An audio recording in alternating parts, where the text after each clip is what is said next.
Hello everyone, and welcome back to Wicked Reading. Today I will be reading about the Adlet, Alaskan werewolf.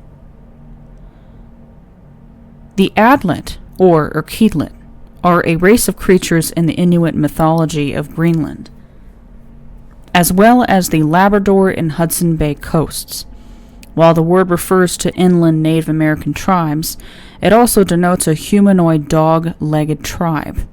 The lower part of the body of the canine Adlet is like that of a dog, and their upper part is like a man's. All Adlet run quickly, and their encounters with men usually end with man as the victor. In Inuit lore, they are often portrayed as in conflict with humans, and are supposed to be taller than Inuit and white people. In some stories, they are cannibals. Inuit from Labrador use the term Adlet. Tribes west of the Hudson Bay use the word Cryptid. The monstrous race begotten by the Adlet was identified with inland Native Americans by the Labrador and Hudson Bay tribes. Inuit from Greenland and Baffin Island, which had no Native American neighbors, used the term to refer to the half-human, half-canine creatures. An etymology of the word is proposed by H. Newell Wardle. Adlet might come from ad, below, and thus denote those below. Alternatively, he argues it might come from the stem agdlak, striped street, thus the striped ones, in reference to American Indians who lived to the west and painted their faces. Cryptid might be a derogatory term denoting the same people. Atlat means others, denoting American Indians from the Inuit perspective, though Newell Wardle considers this possibility secondary and deriving from phonetic similarity. Franz Boas, an ethnologist who recorded many Inuit stories, gives an account of the origin of the Adlet. He had heard the story in Baffin Island, specifically in Cumberland South, from an Inuk named Pakat. His transcription, a translation by H. Rink, and an explanation by Boas were published in the Journal of American Folklore in 1889. The Inuit of Greenland, according to Rink, tell the same story as those in Baffin Land. The story is often referred to as the Girl and the Dogs on the west coast of Greenland. On the east coast of Greenland, it is known as the origin of the Kavdalanite and Irkigli, that is, Scandinavians or Nordic people and Indians. A woman, Navier-Siang, the girl, lives with her father, Savier Kwang, but will not marry, and hence is also called she who wouldn't take a husband. After rejecting all her suitors, she marries a jog, Iyirak, with white and red spots. Of their 10 children, 5 are dogs and the others are Adlet, with dogs' bodies for their lower half and man's bodies for their upper half. Since Iyirak does not go hunting, and the children are very hungry, it falls to Savier Kwang to provide for the noisy household. At last he puts them into a boat and carries them off to a small island, telling Iyirak to come and get his meat daily. Navier-Siang hangs a pair of boots around his neck and he swims ashore, but Savier Kwang, instead of giving him meat, puts stones in the boots, and Iyirak drowns. In revenge, Navier-Siang sends the young dogs over to gnaw off her father's hands and feet.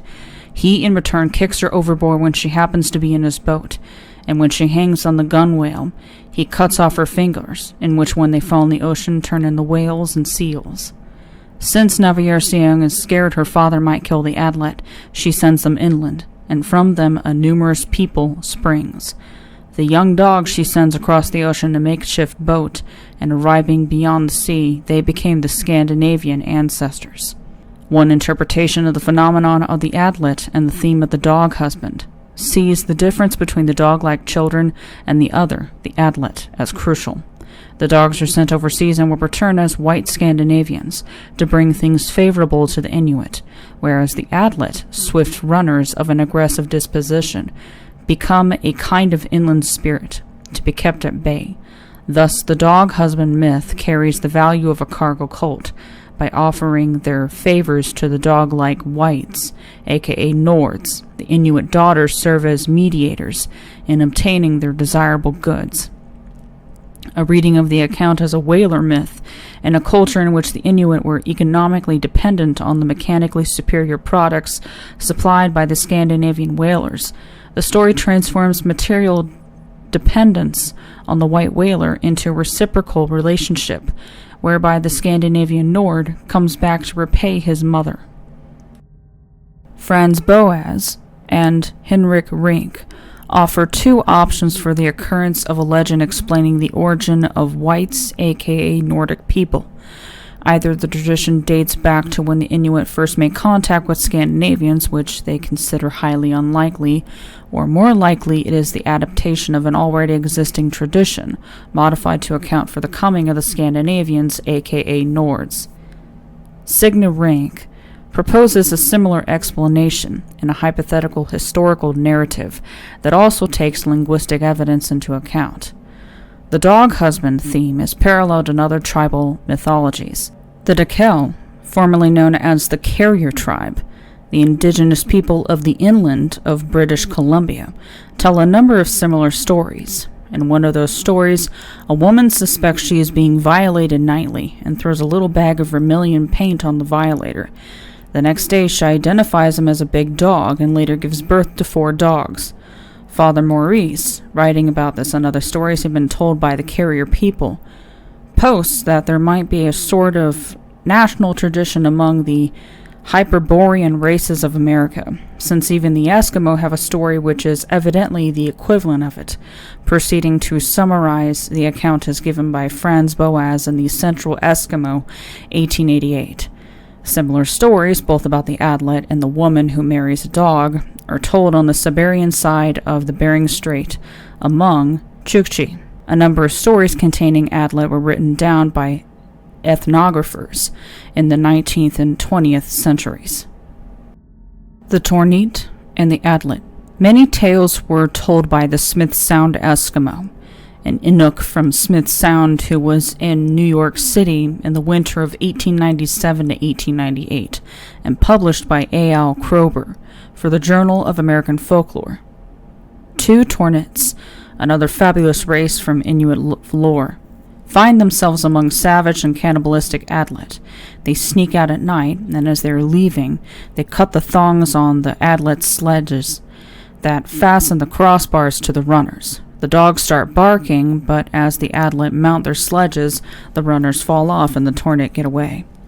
The same Smith Sound Eskimo also told a variant of the Adlet story related by Boas in the Central Eskimo. In this version, the Tornit are the woman's offspring as well, but Kroeber remarks that they are not ordinarily connected with this tale.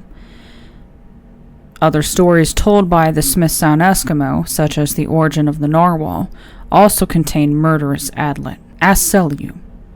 In Inuit folklore from Point Barrow, Alaska, there exists a tale of a dog named Asselyu, who plays a central role in an unusual origin story. Asselyu is bound to a stick but manages to free himself by gnawing through it.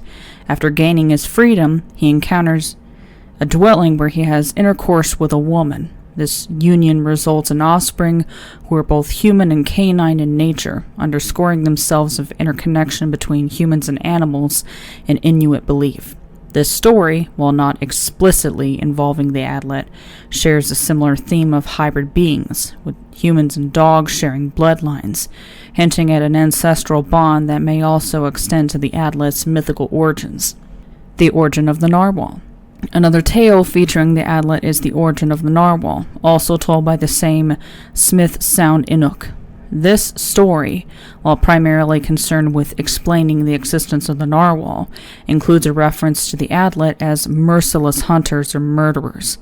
The presence of the Adlet and stories that revolve around creation or origin myths reflects the danger and struggle inherent in Inuit life, where survival is constantly threatened by the unknown and the untamable forces of nature.